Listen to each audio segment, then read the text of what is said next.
ಇದು ಏನಾಗ್ತಿದೆ ಹಿಂಗೆ ಅಂತ.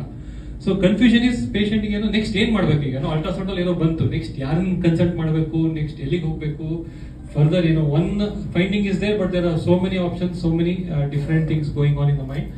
So our main is basically ಏನಾಗುತ್ತೆ, multiple reference and multiple opinion. Should we go to gastroenterologist, hepatologist, surgeon, transplant doctor, oncologist.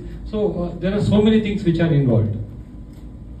So ಈ ಒಂದು ಸಣ್ಣ ಗುಳ್ಳೆ ಏನೇನ್ ಇರ್ಬೋದು, ಬಿಫೋರ್ ವಿ ಥಿಂಕ್ ಯಾರ ಹತ್ರ ಹೋಗ್ಬೇಕು, ಏನೇನ್ ಇರ್ಬೋದು. ಒಂದು ಮಾಮೂಲಿ ಸಿಸ್ಟ್ ಅಂತ ಹೇಳ್ತೀವಿ, ನೀರಿನ ಗಡ್ಡೆ. So it could be simple cyst. Simple cyst ಅಂದ್ರೆ ಅದು ಪಾಡಿಗೆ ಅದಿರುತ್ತೆ, ಲೈಫ್ ಲಾಂಗ್ ಇರುತ್ತೆ, ಏನು ಮಾಡೋದು ಬೇಡ. ಬೇರೆ ಕ್ಯಾನ್ಸರ್ ಗಡ್ಡೆನೂ ಇರ್ಬೋದು. So many times we have seen patient, ಗುಳ್ಳೆ ಇತ್ತು ಸರ್, ನಾನು 6 ತಿಂಗಳಿಂದ 1 ವರ್ಷದಿಂದ ಇತ್ತು ಸರ್, ನಮ್ಗೆ ಏನು ಬೇಡ ಅಂತ ಹೇಳಿದ್ರು, ನೋಡೋದು ಈಗ ಬಂದಾಗ ಲಿವರ್ ಕ್ಯಾನ್ಸರ್ ಇರುತ್ತೆ, ಎಲ್ಲ ಕಡೆ ಸ್ಪ್ರೆಡ್ ಆಗಿಬಿಡುತ್ತೆ. ಸೊ ಅದೇ ಅವ್ರು ಸ್ಟಾರ್ಟಿಂಗ್ ಅಲ್ಲಿ ತೋರಿಸಿದ್ರೆ it don't have happen anything, any abnormal ಈ ತರ ಆಗ್ತಿರ್ಲಿಲ್ಲ. ಕೆಲವು ಪೇಷಂಟ್ಸ್ ಬಂದಿದ್ದಾರೆ, ಸರ್ಜರಿ ಮಾಡಿಸಿರ್ತಾರೆ, ಸರ್ಜರಿ ಮಾಡಿದ್ಮೇಲೆ ಏನು ಬಂದೇ ಇರಲ್ಲ ಅದರಲ್ಲಿ. So surgery was actually not required if had done a proper assessment. So 2 extremes ನೋಡಿದ್ವಿ, ಕೆಲವರು ನೆಗ್ಲೆಕ್ಟ್ ಮಾಡ್ತಾರೆ, ಕೆಲವರು ಓವರ್ ಆಗಿ ರಿಯಾಕ್ಟ್ ಮಾಡ್ತಾರೆ. So we need to have act appropriately, that is what is important. So ಕೆಲವು ಸತಿ ರಕ್ತ ಗುಳ್ಳೆ ಅಂತ ಹೇಳ್ತೀವಿ, ಹೆಮ್ಯಾಂಜಿಯೋಮಾ ಅಂತ ಹೇಳ್ತೀವಿ, ಅದಕ್ಕೂ ಏನು ಟ್ರೀಟ್ಮೆಂಟ್ ಬೇಕಾಗ್ಲಿಕ್ಕಿಲ್ಲ. ಕೆಲವು ಗುಳ್ಳೆಗಳು ಈಗೇನು ಮಾಡೋದಿಲ್ಲ, ಮುಂದೆ ಕ್ಯಾನ್ಸರ್ಗೆ ಟರ್ನ್ ಆಗ್ಬೋದು. ಸೊ ಕೆಲವರಿಗೆ ಇಮಿಡಿಯೇಟ್ ಟ್ರೀಟ್ಮೆಂಟ್ ಬೇಕಾಗುತ್ತೆ, ಕೆಲವರಿಗೆ ಮಾನಿಟರಿಂಗ್ ಬೇಕಾಗುತ್ತೆ, ಕೆಲವರಿಗೆ ಏನು ಬೇಕಾಗಲ್ಲ. ಸೊ ಯಾರಿಗೆ ಯಾವ್ದು ಬೇಕು ಅನ್ನೋದು ಗೊತ್ತಾಗೋದಿಲ್ಲ. So there are many possibilities which are there. So usually ಏನ್ ಮಾಡ್ತೀವಿ, ಎಲ್ಲ ಯಾವುದೇ ಹಾಸ್ಪಿಟಲ್ ಹೋಗಿ ಫಸ್ಟ್ ಒಂದು ಸ್ಕ್ಯಾನ್ ಆಗುತ್ತೆ, ನೆಕ್ಸ್ಟ್ ಫಿಸಿಷಿಯನ್ ನೋಡ್ತಾರೆ, ನೆಕ್ಸ್ಟ್ ಗ್ಯಾಸ್ಟ್ರೆಂಟಾಲಜಿಸ್ಟ್ ಅಥವಾ ಹೆಪಟಾಲಜಿಸ್ಟ್ ನೋಡ್ತಾರೆ, ನೆಕ್ಸ್ಟ್ ಲಿವರ್ ಸರ್ಜನ್ ನೋಡ್ತಾರೆ, ಅಥವಾ GI ಸರ್ಜನ್ಸ್ ನೋಡ್ಬೋದು. ಕೆಲವು ಸತಿ ಡೌಟ್ ಇದೆ, ರೇಡಿಯಾಲಜಿಸ್ಟ್, ಇಂಟರ್ವೆನ್ಷನ್ ರೇಡಿಯಾಲಜಿಸ್ಟ್ ಇರ್ತಾರೆ, ಅವರು ಬಯಾಪ್ಸಿ ಮಾಡ್ಬೇಕಾಗಿ ಬರ್ಬೋದು.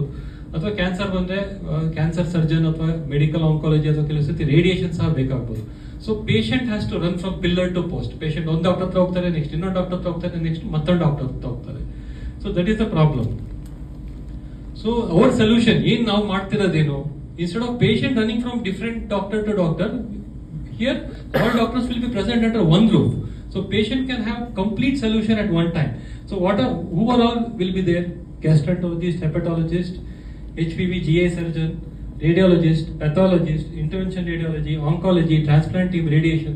So everybody under one roof. So instead of patient going to different doctors will come to one place, so that patient can have a complete solution at one shot. So this is not just another liver clinic. Like I told, liver clinic ಸುಮಾರು ಜನ ಮಾಡಿದ್ದಾರೆ. As far as we know, nobody has ever had this sort of novel idea in India. So here it's a single point entry. Every person will be there, so that patient need not run from one place to another place.